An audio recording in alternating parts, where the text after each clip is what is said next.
There's what they call the law of projection, and there's what they call the law of sowing and reaping. I like to connect my faith and like to connect everything I do to principles and truth. So I have a working truth, and my working truth that means that I dwell in goodness, and meaning that my thinking patterns are flourishing. So you see, I'm going to give you 5 ways with which to see any economy. And economy starts from who you are, your sense of self. The second one, what's your sense of security? What gives you audacity? I mean, you have confidence, but you have audacity. Now, there's what they call the sense of purpose. I talk about sense of purpose because it is what drives you. Because people say, follow your passion. I say, follow your purpose.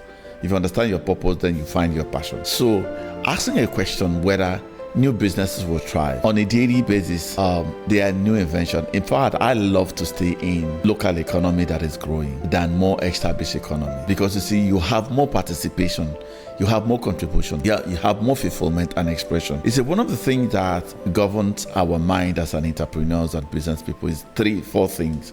Number one, you need to live in change. Changes is what makes economy move. If the economy is stagnant, then you don't have opportunities. So you need to have people change, you need to see mechanism change, you need to see processes change, you need to see people change. So you need to thrive on change. The second one is novelty. See, novelty means that there's nothing new, meaning that what can you reinvent? What can you innovate?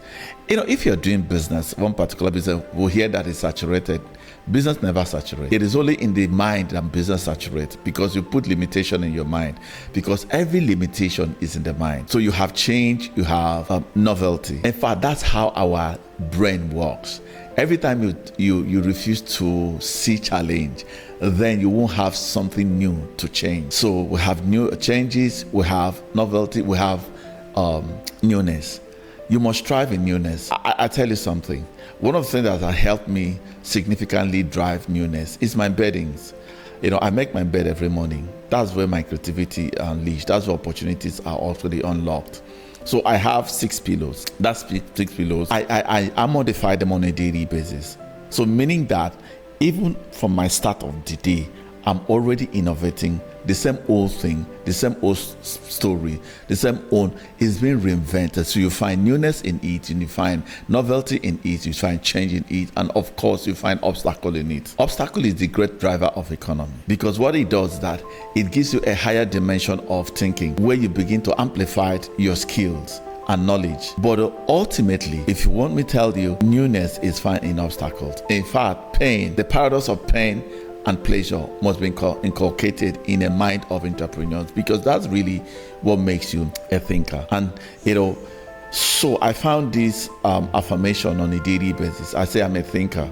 I'm not just a normal thinker, I'm an observer thinker. Observing that means that I think in observation, not in absorption. Absorption is when your thinking absorbs you. But when you think in observation, you're utilizing your thinking patterns to create newness. Now, I said I'm a thinker, I'm a strategist. A strategist means that you have the capacity to break and remove, innovate and destroy. So in that paradoxes, you realize that you can function in any economy, whether it's a thriving economy, whether it's not a thriving economy. Of course, I said I'm a thinker, I'm a strategist, and I build good culture. Good culture means that I understand my energy level.